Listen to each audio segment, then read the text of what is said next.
বলা হয়ে থাকে মাছে ভাতে বাঙালি। আমিষের চাহিদা মেটাতে মাছের উৎপাদন বাড়ানোর লক্ষ্যে যশোরে শুরু হয়েছে স্মার্ট প্রকল্প।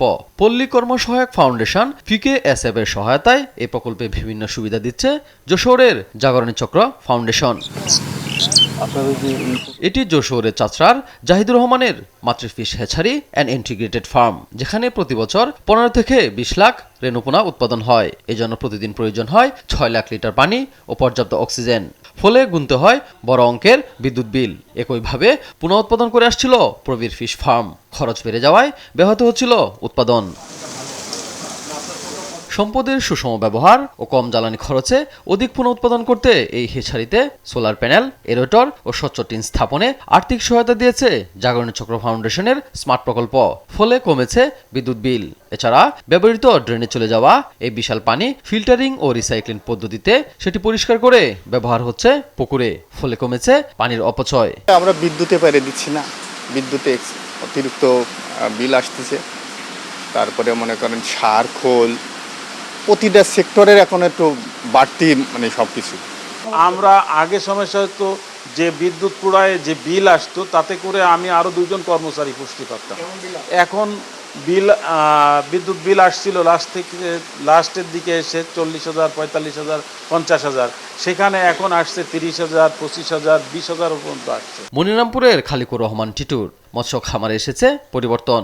অল্প জমিতে বেশি ঘনত্বে অধিক মাছ চাষ করতে পারছেন তিনি। পুকুরে ব্যবহার একাধিক এরেটরের সঙ্গে সোলার চালিত পাম্পের মাধ্যমে সরবরাহ হচ্ছে নিরবিচ্ছিন্ন পানি।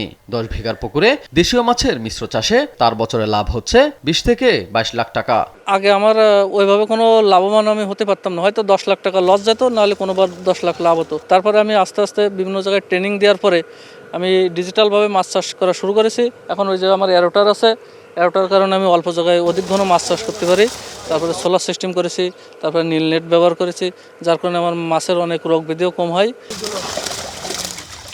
উৎপাদন বৃদ্ধি পাওয়ায় এসব মৎস্য খামারে কাজ করছে স্থানীয় শ্রমিকরা। এর মাধ্যমে আর্থিক সচ্ছলতা এসেছে তাদের।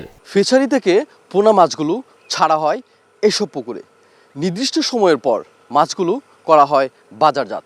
একদিকে যেমন স্থানীয় পর্যায়ের চাহিদা মিটছে, অন্যদিকে চাহিদা মিটছে জাতীয় পর্যায়ের। স্মার্ট প্রকল্পের আওতায় এই মৎস্য চাষ একদিকে যেমন লাভবান হচ্ছে মৎস্য চাষিরা, অন্যদিকে অবদান রাখছে দেশের অর্থনীতিতে। শুধু মাছের চাষেই নয়, স্মার্ট এই উদ্যোগ ব্যবহৃত হচ্ছে কৃষি খামারেও। সৌরচালিত সেচে কম খরচে মিলছে পানি, উৎপাদন করছে জৈব সার, বেড়েছে প্রাকৃতিক বালাইনাশক ব্যবহার। এর পাশাপাশি দেওয়া হচ্ছে প্রশিক্ষণ ও আর্থিক সহায়তা। এছাড়াও মাশরুম চাষে বিশেষ সুবিধা দিচ্ছে ফাউন্ডেশনটি।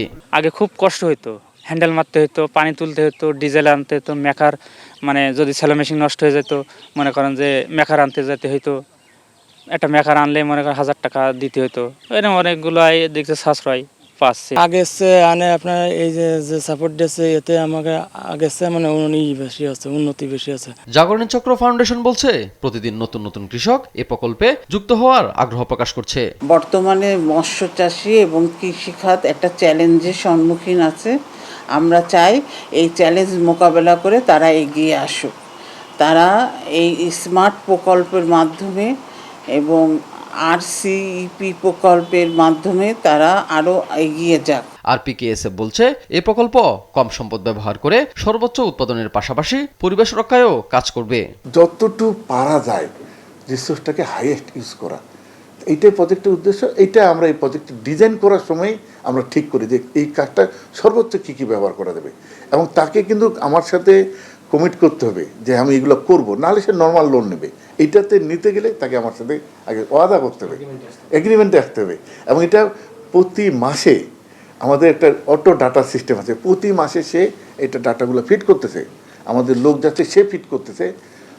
আমরা বছর শেষে হিসাব করে দেখি সে ওয়াটার কতটুকু কম ইউজ করলো আগের চেয়ে, বিদ্যুৎ কম, অর্থাৎ এটা আবার মেপে মেপে আমাদেরকে আবার রেজাল্ট দিতে হয়। বিষমুক্ত ও নিরাপদ খাদ্য উৎপাদনের সহায়তার এই কার্যক্রম সারা দেশে ছড়িয়ে দিতে চায় প্রতিষ্ঠানটি। পরিবেশের ভারসাম্য বজায় রেখে বৈজ্ঞানিক ও প্রযুক্তি ব্যবহার করে চাষ করা হচ্ছে বিভিন্ন রকম সবজি।